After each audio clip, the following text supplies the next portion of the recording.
Welcome to mega 9 TV. నేను మీ రాణి. న్యాయం అన్యాయం ఇవన్నీ డిస్కస్ చేయాలంటే ఖచ్చితంగా ఇప్పుడు మనం ఒక ఇష్యూ గురించి మాట్లాడుకోవాలి. మంగ్లీ కాంట్రవర్సీ. సో కొంతమంది కాంట్రవర్సీ అంటున్నారు, కానీ ఆ కాంట్రవర్సీ వెనకాల కొన్ని వందలాది మంది జీవితాలు ముడిపడి ఉన్నాయి. ఎంతోమంది బాధితులు ప్రాణాలు కోల్పోతున్నారు. వందల కొద్ది కోట్లు పెట్టుబడి పెట్టి ఈరోజు నడి రోడ్డున పడ్డారు. మరి ఇందులో తప్పు ఎవరిది? అసలు బాధితులకి ఎందుకు ఇలాంటి దుస్థితి వచ్చింది? అలాగే దాంతోపాటుగా న్యాయం వైపు నిలబడింది ఎవరు? ఇవన్నీ కూడా ఇప్పుడు మన ముందున్న మెయిన్ ప్రశ్నలనే చెప్పుకోవాలి. సో వీటన్నిటి గురించి ఈరోజు ఇంటర్వ్యూలో ఇన్ డీటెయిల్డ్గా తెలుసుకుందాం. ఈరోజు మనతో పాటు అడ్వకేట్ సుబ్బారావు గారు ఉన్నారు. సో గత నెల రోజులు పైగా ఈ మంగ్లీ వల్ల బాధింపబడిన ఎవరైతే బాధితులు ఉన్నారో, నష్టపోయారో వాళ్ళ పక్షాన నిలబడి న్యాయం కోసం పోరాడుతున్న వ్యక్తి. సో ఆయన అడిగి మరిన్ని విశేషాలు తెలుసుకుందాం. నమస్తే సార్. సార్, అసలు చాలా హ్యాపీగా ఉంది. ఇంతమంది బాధితులకి ధైర్యంగా ఒక్కరే నిలబడి ముందుకు తీసుకొచ్చి వెలుగులోకి తీసుకొచ్చారు ఎవరికి తెలియని విషయాన్ని. అసలు ఈ విషయం గురించి ఫస్ట్ మీకు ఎలా తెలిసింది? ముందుగా మీడియా మిత్రులందరికీ కూడా ధన్యవాదాలు. ఎందుకంటే అసలు ఈ ఇష్యూ బయటికి రావడానికి మెయిన్ రీజన్ మీడియా. నిజంగా ఆ విషయంలో నేను చాలా గొప్పగా ఫీల్ అవుతా. నేను బయటికి తీసుకొచ్చినప్పటికీ కూడా ఇది జనాలకి, అదేవిధంగా ప్రపంచానికి తెలియజేసింది మాత్రం ఖచ్చితంగా ప్రింట్ అండ్ ఎలక్ట్రానిక్ మీడియా. ఏదైనా చేయగలదు మీడియా. సో ఆ విషయంలో మాత్రం పర్టికులర్ ఈ ఇష్యూలో మాత్రం నిజంగా మీడియానే ముఖ్య భూమికి పోషించింది. అది మీడియానే అని చెప్పాలి.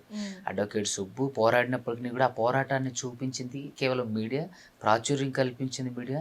ఎంతోమంది బయటకు రావడానికి మీలాంటి మీడియా సంస్థలే దీనికి కారణం. అయితే ఈ ఇష్యూలోకి వెళ్తే మొట్టమొదటిగా ఫిబ్రవరి నెలలో నాకు కర్నూలు నుంచి, అదేవిధంగా మహబూబ్ నగర్ నుంచి కొంతమంది, అంటే నా స్నేహితుడు తిరుమలేష్, మీరు చూసారు, అతను కూడా మంగ్లీ తిట్టడం.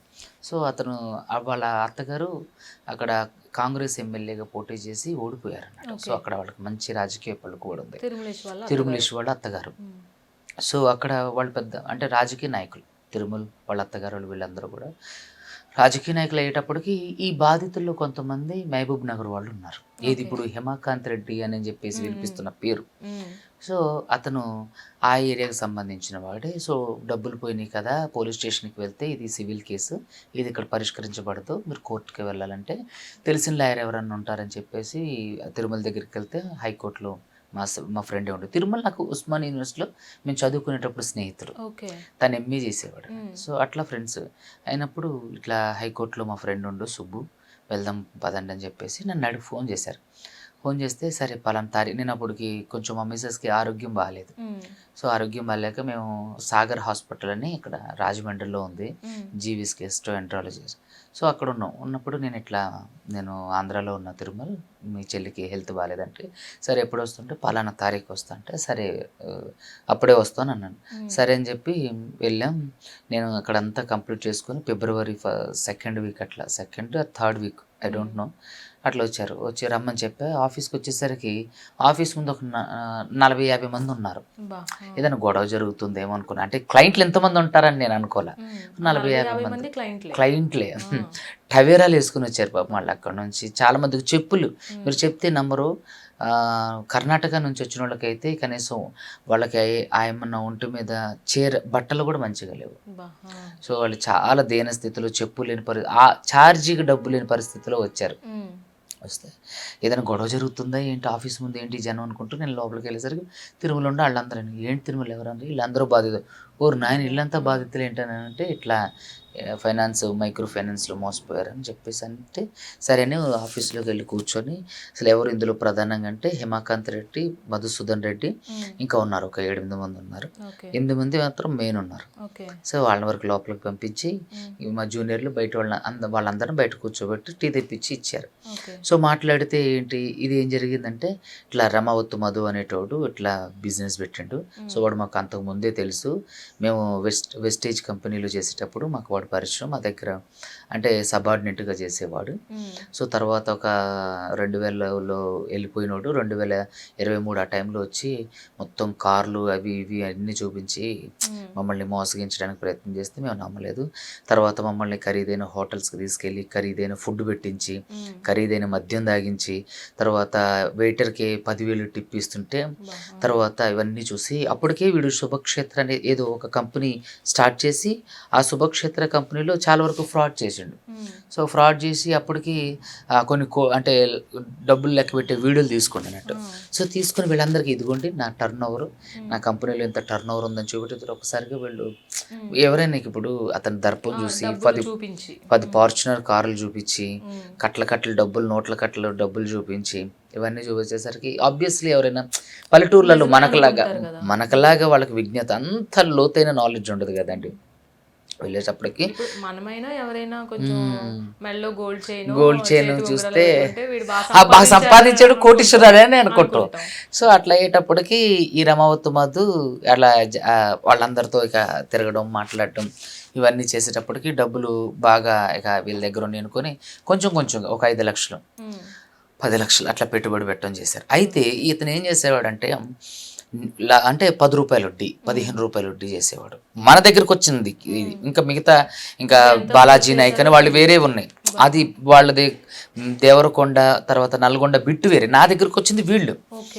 సో మధు బాధితులు, మంగ్లీ వాళ్ళ తమ్ముడు బాధితులు, మంగ్లీ బాధితులు ఇటువైపు బిట్టు వచ్చినప్పుడు సో మొత్తం కనుక్కున్న తర్వాత ఎవరెవరు ఉన్నారంటే మన రమావత్ మధు, తర్వాత మధు వాళ్ళ బావ, వాళ్ళ అక్క, తర్వాత మంగ్లీ తమ్ముడు శివ, మళ్ళీ మంగ్లీ ఉన్నారు. అరే ఇదేంటి మరి మంగ్లీ ఎక్కడి నుంచి వచ్చింది, మంగ్లీ తమ్ముడు ఏంటి అని అంటే సో మంగ్లీ వాళ్ళ ఇప్పుడు చెల్లినే ఈ ఎవడైతే ప్రధాన నిందితుడు రమావత్ మధు ఉంటో తను చేసుకోబోతున్నాడు సార్ అని చెప్పారు సార్. అంటే మరి మంగ్లీ ఎప్పుడన్నా వచ్చారంటే మంగ్లీ గారు రాలేదు సార్, కానీ మంగ్లీ వాళ్ళ అపార్ట్మెంట్కి మేము వెళ్ళాం అన్నారు. మరి ఎవరైనా ఉన్నారా మంగ్లీ వాళ్ళ ఫ్యామిలీ అంటే మంగ్లీ వాళ్ళ తమ్ముడు శివ మాతో పాటే ఉండేవాడు సార్, మాతో పాటే తిరిగేవాడు, మాతో పాటు అన్నీ చేసేవాడు, మాతో పాటు డబ్బులు పెట్టుబడులు పెట్టమండు.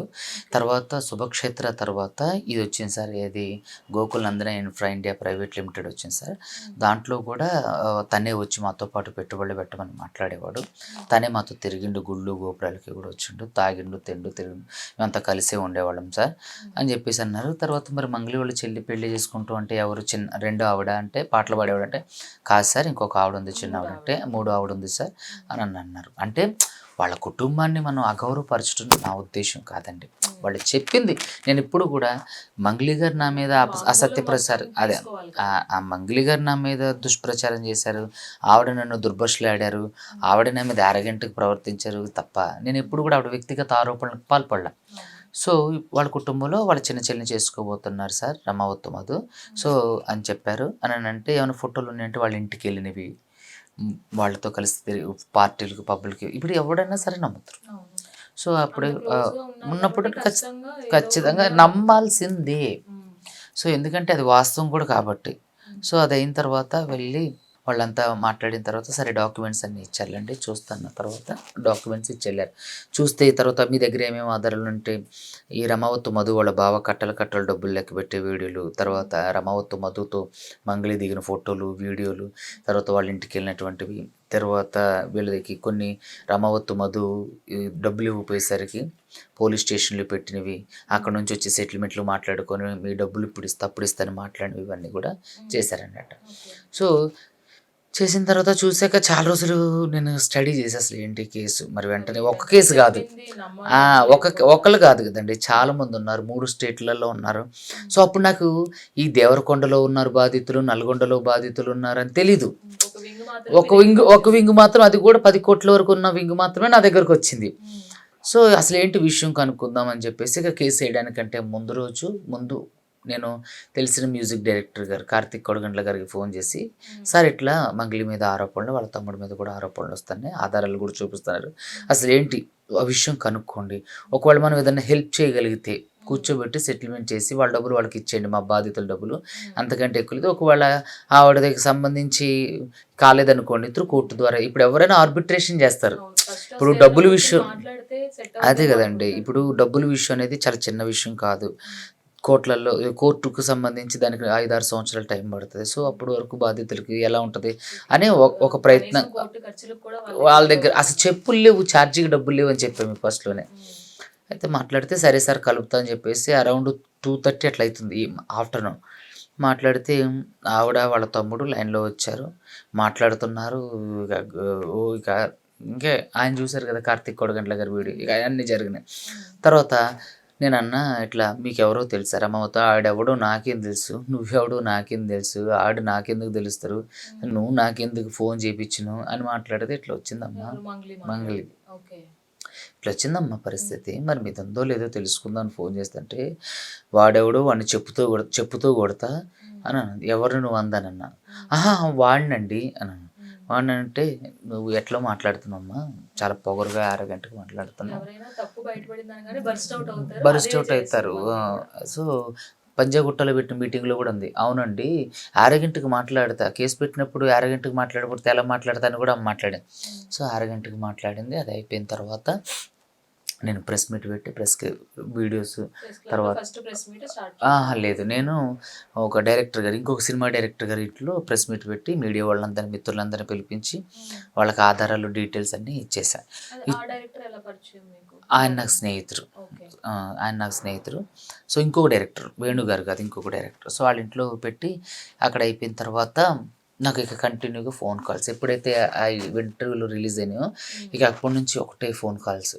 నేను ఎత్తలేదు అసలు. ఆ అమ్మాయికి నేను ఎప్పుడు ఫోన్ చేయలేదు. ఫోన్ చేయించి ఒకసారి ఆ అమ్మాయి కంటిన్యూగా ఫోన్ చేపిస్తుంటే నేను లిఫ్ట్ చేయలేదు. లిఫ్ట్ చేయపోయేసరికి వేరే వేరే వాళ్ళతో ఒక ఇక చాలా మందితో ఒక ఎమ్మెల్యే గారి తండ్రితో ఫోన్ చేయించింది. తర్వాత వాళ్ళ చెల్లి నెంబర్ నుంచి ఫోన్ చేసింది.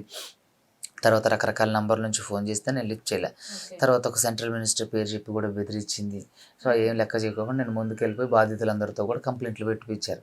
పెట్టిపించేసరికి ఆవిడ ఇక నేను ఎవరు ఫోన్ లిఫ్ట్ చేయబోయేసరికి ఒక హైకోర్టు అడ్వకేట్ ద్వారా నాకు ఫోన్ చేయించారు. సరే అని చెప్పి ఆయన ఈ కేసు కోసం ఫోన్ చేస్తున్నాను అనుకోలే నేను. ఆయన ఆల్రెడీ ఒక అత్యున్నత వ్యక్తి, ఆయనకంటూ ఒక పేరు ఉంది, అందరికీ తెలిసిన మొహం కూడా. ఒక సినిమా కూడా తీశారు ఆయన, మంచి హిట్ సినిమా ఈ మధ్య. మరి ఆయన మాట్లాడడం ఏంటనేది అందరికి ఇదొక కూడా, అసలు ఆయన ఎందుకు ఉన్నారు, ఇన్వాల్వ్ అయ్యారు అంటే ఆవిడ అతనికి ఫోన్ చేసి మాట్లాడండి సార్ అంటే ఆయన నాకు ఫోన్ చేశారు. ఫోన్ చేస్తే సరేలే అని చెప్పి వెళ్ళాం మాట్లాడాం. అంటే పిలిపించారు, పలానా తారీఖు రమ్మన్నారు. వేణు ఉడుగులా గారు ఫోన్ చేశారు, పలానా తారీఖు రండి అని అన్నారు. సో వస్తాం సార్, తప్పకుండా డెఫినెట్గా వస్తాం, రాకపోకుండా ఎందుకుంటాం అని మాట్లాడాను. సరే బాధ్యతలు తీసుకొని నేను వెళ్ళడానికి ప్రయత్నం చేశాను. వెళ్ళాక అక్కడ గొడవ చేసినంత పని చేసింది, అసహ్యంగా మాట్లాడింది, డబ్బులు ఆఫర్ చేసింది, కేసులు వాపస్ తీసుకోమంది, ఫోటోలు అవన్నీ డిలీట్ చేపిమంది. చాలా నేను డిలీట్ చేపినట్టు బాధితులు ఎవరు అసలు, నేను డబ్బులు నాకు ఇస్తానంటే బాధితులకు ఇప్పించానని చెప్పా. అక్కడ ఏం మాట్లాడలేదు. ఇక తర్వాత మీకంటే సెటిల్మెంట్ అయితే కొద్ది మొత్తంలో అయిపోతుంది. వందల కోట్ల ఎట్లా అయితే ఎట్లా వస్తుంది. సెటిల్మెంట్ చేసుకుంటారు. సో అయితే ఇప్పుడు రాడెవడు రమావతి మధునుడు నాకు తెలియదు అసలు. ఫస్ట్ వాడితో ఫోన్ చేసి మాట్లాడింది. తర్వాత ఆ రోజు కూడా మాట్లాడింది, వెళ్ళి కలవమంది, నిన్న కలవనని చెప్పా. తర్వాత అసలు నీకు తెలియనోడు నీకు ఎట్లా పరిచయం? రమాకాంత్ మధు ఎవడంటాడు లేదు కదా. తర్వాత ఆవిడ పర్సనల్ నెంబర్కి ఫోన్ చేసి నాకెందుకు ఫోన్ చేస్తుంది? ఈ అభిషేక్ నాయక్ అనేవాడు ఎట్లా పరిచయం మంగ్లీకి? అభిషేక్ నాయక్ కూడా ఇందులో ఇన్వాల్వ్మెంట్ ఉంది, కానీ తను అప్రూవర్గా మారి ఏదో అతను కాదు కూడదని చెప్పుకోవడానికి ఏదో ప్రయత్నం చేస్తున్నాయి. కానీ తర్వాత దీంట్లో అందరికీ ఈ బాలాజీ నాయక్ తర్వాత చాలామంది ఉన్నారు. నిన్న అతను చనిపోయిన వాళ్ళ ఊరికి వెళ్తే పాల్తాండాకి వెళ్తే అక్కడ చాలామంది ఇంకా చాలామంది పేర్లు చెప్పారు. అవి కూడా వీలైనంత తొందరలో బయటకు తీసుకొస్తా. సో ఇక్కడ వరకు ఒక సంఘం లాగా వీళ్ళ ఈ గిరిజన సంఘాల్లోనే ఒక మనిషిని పెట్టుకొని ఇలా చేయించింది. అంటే ఎక్కువ మంది ఏజెంట్లను పెట్టుకొని చేయించిండు మధు. ఆమె వెనుకుంది మాత్రం డైరెక్ట్ గాను ఇండైరెక్ట్ గా ఈవిడ వీళ్ళ తమ్ముడు పాత్ర ఉంది ఖచ్చితంగా. సో వీళ్ళకి తెలుసు. సో ఇట్లా జరిగిన తర్వాత ఏం జరిగిందంటే ఇక అక్కడ నుంచి నా మీద దాడికి ప్రయత్నం చేయబోతే నేను వెళ్ళి పంజాబ్. ఇంకొక డౌట్ చిన్నది, ఇంటరప్ట్ చేసిన అనుకోకపోతే, ఇప్పుడు మీరు ధైర్యంగా బయటకు వచ్చి బాధితుల తరపున నిలబడి పలానా అడ్వకేట్ సుబ్బారావు మాట్లాడుతున్నారు, ఈ కేసు టేకప్ చేశారని మాట్లాడుతున్నారు. బట్ అవతల మంగ్లీ ఇప్పుడు రిటర్న్ పిటిషన్ వేసిన తర్వాత మీకు సెటిల్మెంట్ చేసిన లాయర్లు కావచ్చు, పెద్ద మనుషులు కావచ్చు, వాళ్ళందరూ పేర్లు ఎందుకు కప్పిపుచ్చి ఉంచుతున్నారు? ఎవరండి? నేనా?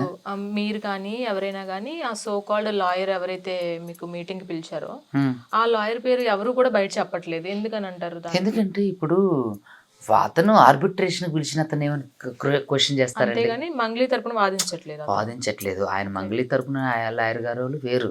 సో ఇందులో ఆయన ఆర్బిట్రేషన్ పిలిపించారు. అసలు ఏమీ తెలియనప్పుడు జస్ట్ సెటిల్మెంట్ అంటే సెటిల్మెంట్ కాదు, మాట్లాడి దీన్ని తేల్చుకోండి అని. సో ఆవిడే పిలిపించింది, మంగళే పిలిపించి వెళ్ళాం, మాట్లాడాం. అక్కడ కుదరలేదు, దాడి చేయడానికి ప్రయత్నం చేయబోతే వెళ్ళి పంజాగుట్ట పోలీస్ స్టేషన్లో కేసు పెట్టా, ఎఫ్ఐఆర్ అయింది. ఎఫ్ఐఆర్ అయ్యాక ఇది బ్లాస్ట్ అయింది. ఇక ఒక్కసారిగా మీడియా ఛానల్ అన్నీ కూడా దీని మీద మాట్లాడడం, నా దగ్గరికి రావడం, ఇవన్నీ చేసిన తర్వాత ఇక ఆవిడ డిఫెన్స్ చేసుకోవడానికి ప్రయత్నం చేసి ప్రతి స్థాయిలోనే తప్పు చేసుకుంటూనే వచ్చింది.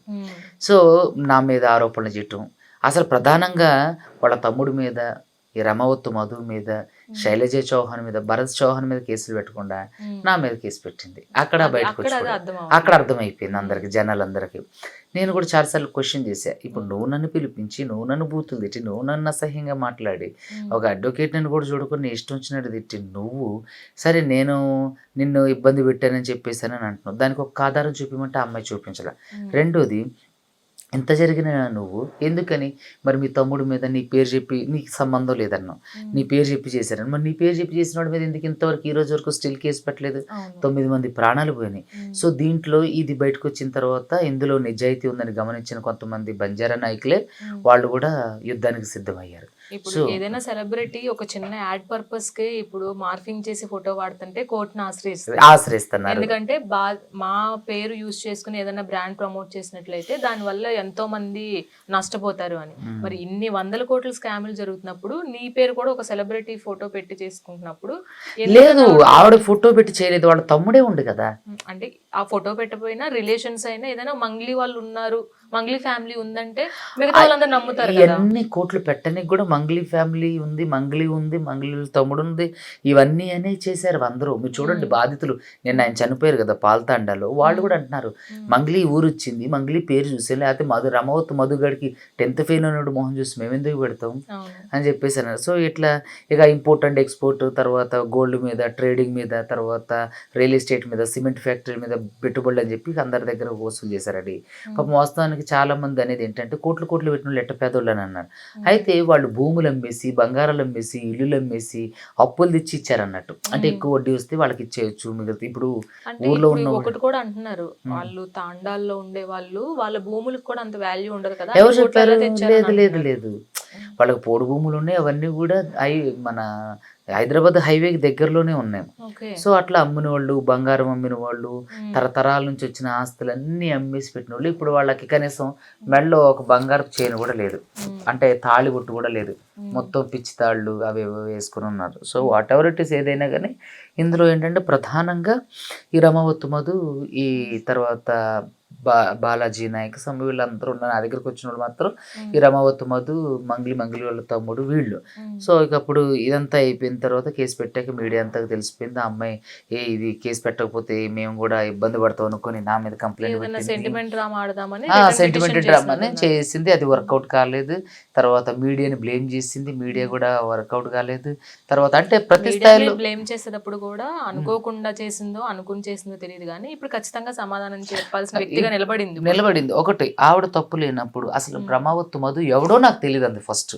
తర్వాత అవును మా బంజారా నాయకులు మా దగ్గరకు వస్తారు, ఫంక్షన్ కోసం వస్తారు, ఫంక్షన్ కోసం దిగుతారు. మరి అలాంటప్పుడు రమవత్తు మధు చాలా మంది మీతో ఫోటో దిగిన వాళ్ళందరూ మీ అపార్ట్మెంట్ లో లేరే? మీతో ఫోటో దిగిన వాళ్ళు, మీతో దగ్గరకు వచ్చిన వాళ్ళందరూ మీ బ్యాండ్ లో ఎందుకు మీ పక్కన లేరు? మీతో వచ్చిన వాళ్ళు, మిగతా వాళ్ళందరూ మీ బర్త్డే పార్టీలో ఎందుకు లేరు కదా? ఎన్ని క్వశ్చన్స్ వస్తున్నాయి. సో ఇవన్నిటిని కూడా ఎక్కడ కూడా వీటికి సమాధానం చెప్పలేదు. సో ఇవన్నీ ఏంటంటే మంగ్లీ గారికి తెలిసి, మంగ్లీ గారికి ఆవిడ నాలెడ్జ్లో ఉండే జరిగినాయి, ఆవిడ కూడా భాగస్వామ్యం ఉండి జరిగిందని చెప్పి బాధితులు చెప్తున్నారు. సో నేను కేసు కంటే ముందు కూర్చోబెట్టి మాట్లాడేటప్పుడు ఫస్ట్ కాల్ అది రమావత్ మధుకి కాన్ఫరెన్స్ కలిపారు, వేణు ఉడుగులా మాట్లాడారని చెప్పారు. సో వేణు ఉడుగులా కూడా సో ఇప్పుడు తెలిసిన పర్సన్, అంతో కొంతో ఇప్పుడు ఒక మంచి సెలబ్రిటీ స్టేటస్ ఉన్న వ్యక్తి అతను కూడా. అసలు ఫస్ట్ వేణు ఉడుగుల మీతో ఏం మాట్లాడారు, రమావత్ మధు ఒక వార్నింగ్ లాంటిది ఇచ్చారు అని కూడా బయటకు వచ్చింది.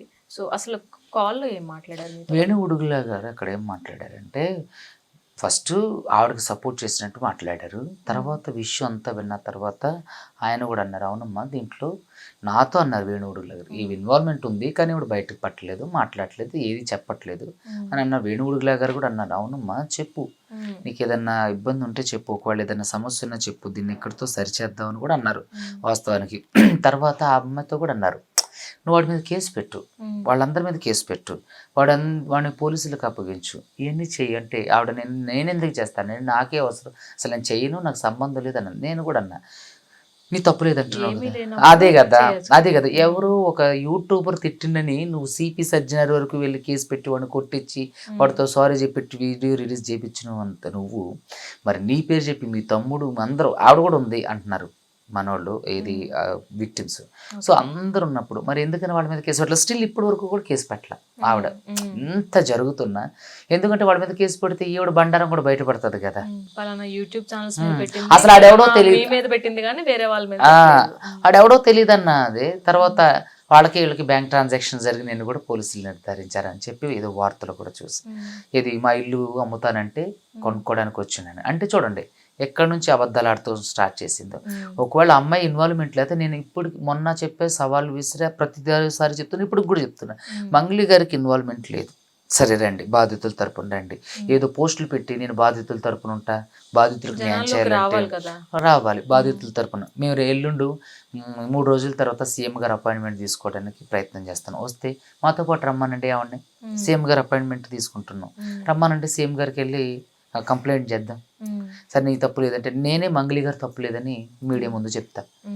ఎందుకని బాధితుల తరపున మాట్లాడలేదు, బాధితులకు ఓదార్పు ఎందుకు కలిగించట్లేదు, ఎందుకని ఇంతవరకు సరే ఆవిడ పేరే చెప్పారనుకుందాం, వాళ్ళ మీద ఎందుకని ఇంతవరకు మరి కేసు పెట్టలేదు, వాళ్ళ మీద ఎందుకని ఇంతవరకు యాక్షన్ తీసుకోలేదు? కొన్ని ఏదో న్యూస్ వచ్చిందంటే ఓకే, కొన్ని ఫాల్స్ న్యూస్ అనుకోవచ్చు. బాధితులు చనిపోతున్నారు, ఇప్పుడు మృతుల సంఖ్య కూడా 9కి చేరుకుంది. ఇంకెంతమంది ఇలాంటి ఆలోచనలు ఉన్నారో కూడా మనకు తెలియంది. ఎంతమందిని మనం కాపాడలేము, ఎందుకంటే వీళ్ళకి తెలియకుండా దాదాపుగా 1000 కోట్ల వరకు స్కామ్ జరిగింది అనేది వాస్తవం అని అందరూ బల్లగుద్దు చెప్తున్నారు. మరి ఆ బాధితుల్ని కాపాడాలంటే ఈమె తప్పు జరిగింది కాబట్టి ఈమె ఎందుకు నిలబట్టలేదు అంటారు మెయిన్ గా? అదే అంటున్నాను నేను, ఇప్పటికీ కూడా నాకు అగమ్య గోచరమైన అంశం ఇది. ఎందుకు ఈవిడ నిలబడట్లేదు? స్టేట్మెంట్లు మాత్రమే ఇస్తాను తప్ప క్రియాశీలకంగా ఎక్కడా లేదు. ఎందుకు క్రియాశీలకంగా? ఇప్పుడు నీ బాధ్యత, సరే నువ్వు నిజంగానే లేవమ్మా, నీ బాధ్యత, నీ పేరు చెప్పే కదా మోసం జరిగింది, మరి నువ్వు స్టాండ్ తీసుకోవాలి కదా, అందరినీ బయటికి లాగాలి కదా. నీ నిర్దోషత్వాన్ని అన్నిటికంటే ముఖ్యంగా తన నిర్దోషత్వాన్ని ప్రూవ్ చేసుకోవాలి సమాజం ముందు, మీడియా ముందు. ఇప్పుడు అందరూ కూడా ఏమంటున్నారు, అందరూ ఏమనేది అంటే ఉన్నదే అంటారు, బాధితులు కూడా పిచ్చోళ్ళే చెప్పాలి. నేనంటే అడ్వకేట్ సుబ్బు అంటే సరే ఏదో కోపం అని చెప్తున్నా, మరి బాధితులు అందరూ మంగ్లీ పేరు ఎందుకు చెప్తున్నారు కదా? ఇప్పుడు సరే నేనంటే నాకు ఏదో పర్సనల్ గ్లడ్జ్ ఉందను, అసలు ఆవిడ నేను ఇప్పుడు కలిసింది లేదు ఒక్కసారి, అది కూడా ఆవిడే పిలిపిస్తే ఆ అడ్వకేట్ సార్ వాళ్ళ ఆఫీసులో కూర్చొని ఉందనుకుందాం. మరి బాధితులందరూ ఎందుకు చెప్తారు మంగ్లీ పేరు? ఒకళ్ళు ఇద్దరు కాదు కదా, 40-50 మంది చెప్తున్నారు. సో ఇదేంటంటే కావాలని జరిగిన కుట్ర. ఖచ్చితంగా వాళ్ళకి న్యాయం జరగాలి. ఇప్పటికైనా సరే మించిపోయింది లేదు. మాకు కాంటాక్ట్ అవ్వండి, మీ మీద పెట్టిన కేసులన్నీ విత్డ్రా చేసుకుంటాం. బాధితులకు న్యాయం జరిగితే చాలు. రమావత్ మధుని, బాలాజీ నాయక్ని, ఇంకెవరైతే ఈ స్కామ్లో ఉన్నారో పాల్దియ భరత్ చౌహాన్, శైలజ చౌహాన్, వీళ్ళందరినీ తీసుకొచ్చి కూర్చోబెట్టి ప్రజా కోర్టులో తీర్పు చేద్దాం. మీరందరు రండి, మీడియా అందరు రండి, అక్కడ ఎవరెవరు ఏం తప్పు చేశారు బహిరంగంగానే మాట్లాడదాం. ఇప్పుడు అడ్వకేట్ సుబ్బు దీన్ని సీక్రెట్గా చేసిందని కానీ, లేకపోతే మంగ్లీ దీన్ని సీక్రెట్గా చేస్తుందని కాదు, ఇది ప్రజల్లోకి వచ్చింది, ప్రజల ముందుకు వచ్చింది కాబట్టి ప్రజల మధ్య దీనికి తీర్పు జరగాలి. ప్రజలందరూ ఉండంగానే మీడియా సమక్షంలోనే దీనికి తీర్పు జరగాలి. వాళ్ళు ఎవరు మోసం చేశారో తెలియకపోతే ఆ యాక్సెస్ అనేది కష్టం అవుతుంది. తెలిసిన వ్యక్తి ఖచ్చితంగా ఈ డబ్బులన్నీ కూడా ఒక 3 వ్యక్తుల దగ్గర ఉన్నాయి. సో వాళ్ళు ఎవరనేది విచారణలో తేలిన తర్వాత నేను కూడా ప్రకటిస్తా. వాళ్ళ దగ్గర వాళ్ళ అక్క, వాళ్ళ బావ రమావత్ మధు, తర్వాత మంగ్లీ దగ్గర కూడా ఉన్నాయి అంటున్నారు బాధితులు. తర్వాత ఈ బాలాజీ నాయక్ అనేవాడి దగ్గర, తర్వాత ఇంకున్నారు. సో వాడు ఇంకోటి ఏంటంటే అసెంబ్లీలో పనిచేసే ఒక ఎంప్లాయీ ఉండు, సో తన దగ్గర కూడా ఈ డబ్బులు ఉన్నాయని చెప్పేసి అని అంటున్నారు. సో నిజాలన్నీ కూడా కొంచెం నిగ్గు మీద తేలితే, నిజంగా ఆవిడ తప్పు చేయకపోతే బహిరంగంగా బయటికి రమ్మనండి, నేను సపోర్ట్ చేస్తా, నేను వెనకేసుకొస్తా, నేను పెట్టిన కేసులన్నీ వాపస్ తీసుకుంటా. ఎంతోమంది గిరిజనులు చనిపోతున్నారు, మంగ్లీ గారికి బహిరంగంగా ఆహ్వానిస్తున్నారు, రండి, ఇక మించిపోయింది ఏది లేదు, మీ తప్పు లేదని నేను చెప్తా. సో ఏదైనా ఇప్పుడు ఎవరన్నా సరే దొంగతనం చేశారనుకోండి, ఇంట్లో బెడ్ కింద పడేయండి, ఎవరు చేశారో నాకు తెలీదు, ఎవరిని నేను తప్పు పట్టను, తెలిసిన వాళ్ళు ఎవరన్నా ఉంటే బెడ్ దగ్గర పడేయండి అని చెప్పి అంటుంటాం ఇంట్లో. అలాగే ఒకవేళ మీ తప్పు ఉందో లేదో దేవుడికి తెలుసు, ప్రజలందరికీ తెలుసు. సో ఇప్పటికైనా మీరు వాళ్ళ ప్రజా కోర్టులోకి రండి, మీడియా ముందు మనం పెడదాం. సో నేను కేసులన్నీ వాపస్ తీసుకుంటా, వాళ్ళందరూ పట్టుకొని రమ్మనండి.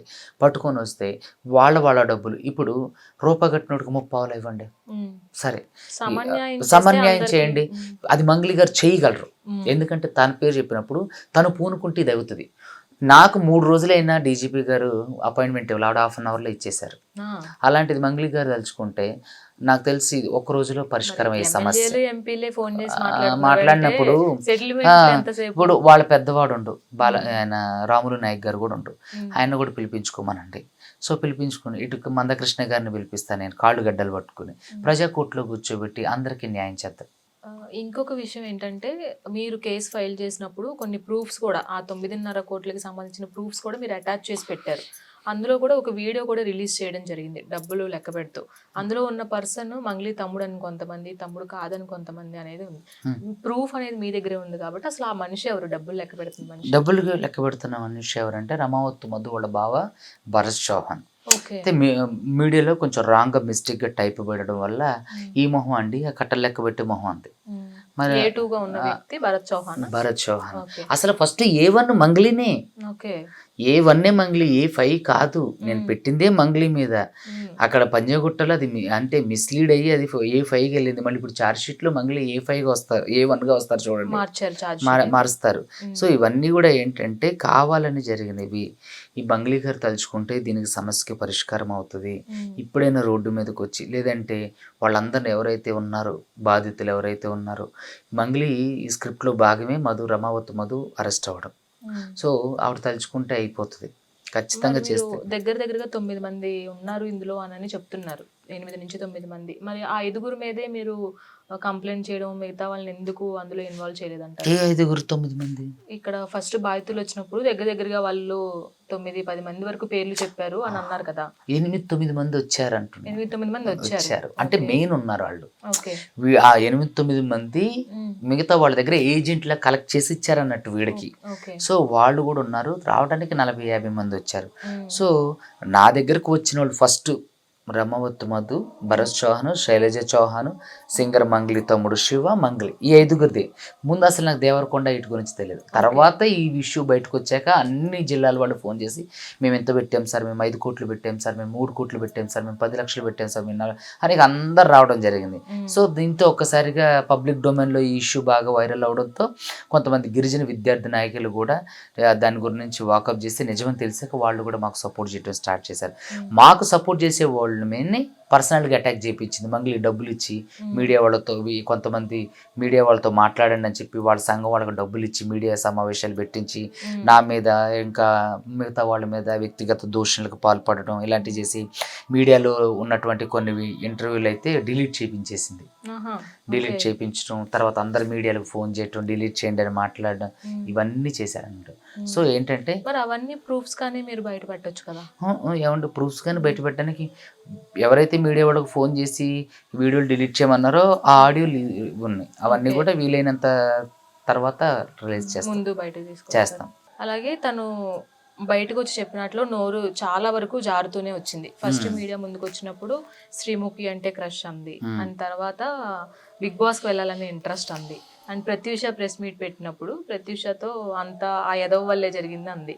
ఈ మూడిట్లకి క్లారిఫికేషన్ చాలా మంది కూడా, కొంతమందికి తెలిసింది, ఇంకా కోరుకుంటున్నారు. ఈ మూడిటికి ఏం క్లారిఫికేషన్? ఎప్పుడు కూడా నేను మంగ్లీతో మాట్లాడలే. ఇప్పుడు క్రష్ అనేది ఏమన్నా భూత పదమా లేకపోతే అసహ్యమైన మాట కాదు కదా. ఇప్పుడు రష్మికి అనే నేషనల్ క్రష్ అంటారు. సో అది దీనికి అప్రస్తుతం. అంటే మీడియా అటెన్షన్ డైవర్ట్ చేయడానికి, నా మీద బురద జల్లడానికి, నా మీద అంటే అందుకని ఆవిడ మీద డిఫమేషన్ సూట్ కూడా వేసింది, బురద జల్లడానికి రకరకాల జిమ్మిక్కులు చేసింది. సో దానికి దీనికి ఏంటి అసలు సంబంధం? నువ్వు ఇష్యూ గురించి మాట్లాడు, మేము చేసే ఆరోపణలను నిరూపించుకోవడానికి ప్రయత్నం చేయి, అంతేగాని అతను ఫేమస్ అవడానికి. సుబ్బు ఈ రోజు వచ్చినోడు కాదు. మీరు చూస్తే నా మీద పెద్ద పెద్ద ఆర్టికల్స్ ఉన్నాయి, నా మీద మ్యాగజైన్స్ ఉన్నాయి.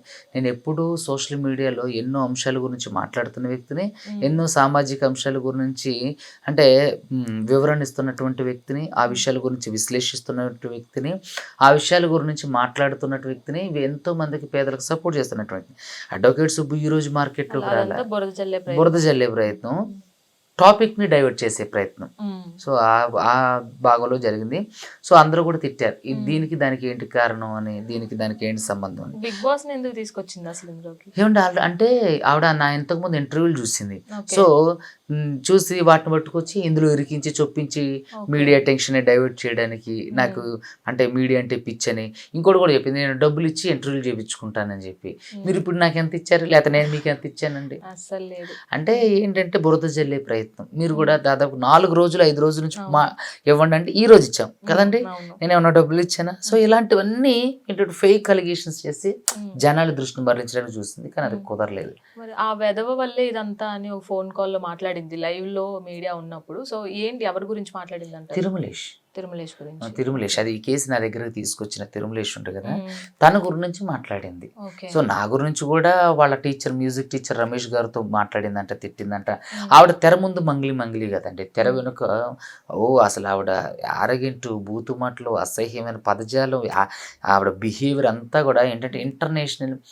ఎట్లా అంటే ఒక మైకేల్ జాక్సన్ కూడా ఉండదు అట్లా, అంత ఉంటుంది ఆవిడకి, ఆరగంట హెడ్ వెయిట్. నేను చూసిన దాని ప్రకారం ఇది పర్సనల్. మరి సవాల్ విసిరింది కదా, ఆ సవాల్కి సమాధానం ఏంటంటే? ఏం సవాల్ విసిరిందండి? నా తప్పు చూపిస్తే నేను అదే చెప్పా కదా, నేను అదే చెప్పా ఆవిడకి, నా తప్పు నిరూపిస్తే అంటే మనుషులందరూ ఎత్తుంటే ఇంకేం ప్రూఫ్ కావాలి? ప్రధాన నిందితుడు రమౌత్ మధువే నీతో ఉంటే స్టేట్మెంట్ రికార్డ్స్ అని మీ దగ్గర ఉన్నాయండి, అన్నీ ఉన్నాయి. ఇంకోటి ఏంటంటే నేను సవాల్ విసిరింది స్వీకరించలేదు ఆవిడ. బాధితుల తరపునరా, నువ్వు తప్పు చేయలేదన్నావుగా, బాధితుల తరపునరా మాట్లాడదామని అన్నా. సీఎం జేజీపీ ఆఫీస్కి వెళ్తాను రా మాట్లాడదామని అన్నా. అన్ని చాలా సవాల్ బహిరంగంగా కావండి, ఇప్పుడు కూడా బహిరంగ సవాల్ విసురుతున్నా. రమ్మనండి ఆవిడ దగ్గర ఏ ఆధారం ఉంటే. అడ్వకేట్ సుబ్బు తనని వేధించడానికి డబ్బులు అడిగిందంటానికి ఏం ఆధారం ఉందో తీసుకురమ్మనండి. ఆవిడ డబ్బు ఏ తప్పు చేయలేదంటానికి ఏ ఆధారం ఉందో తీసుకున్నాం. నేను బహిరంగంగా క్షమాపణ చెప్తా, మంగ్లీది ఏ తప్పు లేదు, నేనే అంతా చేశా అని చెప్పి నేనే ఒప్పుకుంటా. ఎందుకు మరి ఈ సవాళ్ళు స్వీకరించట్లేదు మంగ్లీ? ప్రజాకోర్టులోకి ఎందుకు రావట్లేదు? 100 మంది ఈ రోజు కూడా ఎంతో మంది మీరు చూసినట్లయితే చనిపోవడం జరిగింది. వాళ్ళందరూ కూడా పిచ్చోళ్ళే మంగ్లీ పేరు చెప్తున్నారా? సో ఇదంతా ఏంటంటే మసిబూసి మారేడుకాయ చేసి జనాల్ని మబ్బి పెట్టే మాటలు. సో అందులో ఆవిడ ఫెయిల్ అయింది. సో ఇకనైనా సరే బుద్ధి తెచ్చుకొని, ఇప్పటికైనా మించిపోయింది లేదు మంగ్లీ గారు. ప్రజాకోర్టులో వచ్చిన వాళ్ళతో మాట్లాడి వాళ్ళ డబ్బులు వాళ్ళకి అంటే రూపాయి ఇచ్చిన వాళ్ళకి 30 అలా ఇస్తే వాళ్ళు బ్రతికి బట్టగడతారు, లేకపోతే ఎంతోమంది ఇంకా చనిపోవడానికి అవకాశం ఉంది. దయచేసి తెలంగాణ ప్రజలు, అదేవిధంగా తెలుగు ప్రజలందరికీ నేను చెప్పేది ఏంటంటే, ఆవిడ చెప్పేవన్నీ అబద్ధాలు నమ్మకండి. ఆవిడ పాత్ర ఉందని చెప్పి క్లయింట్లు బలంగా చెప్తున్నారు. అదేవిధంగా ఎంతోమంది రూఢీపరిచారు, ఎంతోమంది మా రమౌత్ మధు వాళ్ళ కార్ డ్రైవర్ కూడా వీడియో రిలీజ్ చేసిండు. సో అడ్వకేట్ సుబ్బు అంటే అబద్ధం చెప్తారు, మిగతా వాళ్ళందరూ అబద్ధం చెప్తారా? వాళ్ళ పర్సనల్ మనుషులే చెప్పారు అంటే. సో కాబట్టి ప్రజలందరూ గమనించండి. పంజాగుట్ట పిఎస్ లో కూడా ఏదైతే వాగ్వాదం జరిగిందో దానికి ఒక కన్క్లూజన్ కూడా కోర్టు ఇస్తుందని చెప్పారు. అసలు ఏం కన్క్లూజన్ చేసి? ఏం లేదండి, ఆవిడ పోలీసులను కూడా మేనేజ్ చేసింది. ఆ విషయం మీడియాలో ఉన్నట్టు ప్రజలందరికీ తెలుసు. నేను ఎక్కడ కనపడినా సెల్ఫీలు దిక్కుంటుంది అంటున్నారు. నిజంగా సార్ మిమ్మల్ని బ్రీత్ అనలైజ్ చేయడం చాలా దారుణం సార్ అని. సార్ మజింగిలి ఇంత దారుణం చేస్తా అనుకోలేదు. అవును, ఒక పోలీస్ స్టేషన్కి వెళ్ళిన ఒక న్యాయవాదిని అసలు ఎక్కడన్నా చరిత్రలో మీరు చూసారు బ్రీత్ అనలైజ్ టెస్ట్ చేయడం? ఏంటంటే సిఐ రామకృష్ణ కూడా అత్యుత్సాహం, జిగుప్సాకరంగా పోలీస్ వ్యవస్థలో ఉన్నటువంటి ఒక వ్యక్తి అత్యున్నతమైనటువంటి విలువలు కలిగిన పోలీస్ వ్యవస్థ తలదించుకుని, సిగ్గుతో తలదించుకునే పరిస్థితి తీసుకొచ్చిండు. సో ఇదంతా కూడా ఏంటంటే ఇంకా రాజకీయ కోణాలు. అడగడం జరిగిందా? నేను కోర్టులో కేసు వేసానండి, రిట్ ఫైల్ చేస్తే ఇంతవరకు రాలేదు. ఇంకా ఆఫ్టర్ వెకేషన్ తర్వాత అతను సమాధానం చెప్పకపోతే సస్పెండ్ అవడానికి కూడా అవకాశం ఉంది. ఓకే, ఫైనల్ గా బాధితుల పక్షాన ముందుకు ఎలా వెళ్ళబోతున్నారు? కోర్టు ద్వారానేనండి, కోర్టు ద్వారా. రేపు పొద్దున అందరూ కూడా పాల్తాండా నుంచి కూడా చాలా మంది వస్తున్నారు. సో అక్కడ నల్గొండ సిసిఎస్లో కంప్లైంట్ పెట్టించి ఆ కంప్లైంట్ మిగతా ఉన్నటువంటి ఎఫ్ఐఆర్ కంప్లైంట్లు అన్నింటినీ కూడా హైకోర్టులో ఫైల్ చేసి ఖచ్చితంగా దీన్ని ఉన్నతమైన విచారణ చేయండి అని చెప్పి, దీన్ని ఖచ్చితంగా సిబిఐకి లేదా సిఐడికి అప్పగించాలని చెప్పి, స్వతంత్ర ప్రతిపత్తి కలిగినటువంటి సెంట్రల్ దర్యాప్తు, కేంద్ర దర్యాప్తు సంస్థలకి వీటిని అప్పగించాలని చెప్పి పిటిషన్ వేయబోతున్నాము. దానికి అందరూ కూడా సహకరిస్తున్నారు.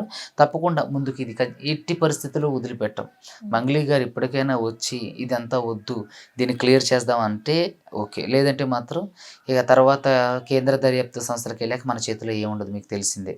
సో ఇవంతా అయిపోయిన తర్వాత ఆవిడ ప్రజలే నిర్ణయిస్తారు, కోర్టులే నిర్ణయిస్తాయి. Thank you so much. Thank you. So చూసారు కదా, ఇప్పటికైనా ఏదైనా విషయం మనం చేసేటప్పుడు, పెట్టుబడులు పెట్టేటప్పుడు, ఎవరినైనా నమ్మి రూపాయి ఇచ్చేటప్పుడు చాలా జాగ్రత్తలు వహించాలి. ఎందుకంటే రూపాయి మన చేయి జారిన తర్వాత దాన్ని వెనక్కి తీసుకురావడం అనేది నిజంగా అసాధ్యమైన విషయం. సో మనకు తెలుసు కదా, మనకు తెలిసిన వ్యక్తులే కదా, సెలబ్రిటీలు ఉన్నారు కదా, వాళ్ళే పెట్టిందిగా లేనిది మనం పెడితే ఏమవుతది అనేది ఫస్ట్ మనలో మనం తెలుసుకోవాల్సిన విషయం. అలాగే మంగ్లీకి కూడా బహిరంగంగా ఒక సవాల్ విసురుతున్నారు అడ్వకేట్ సుబ్బు గారు.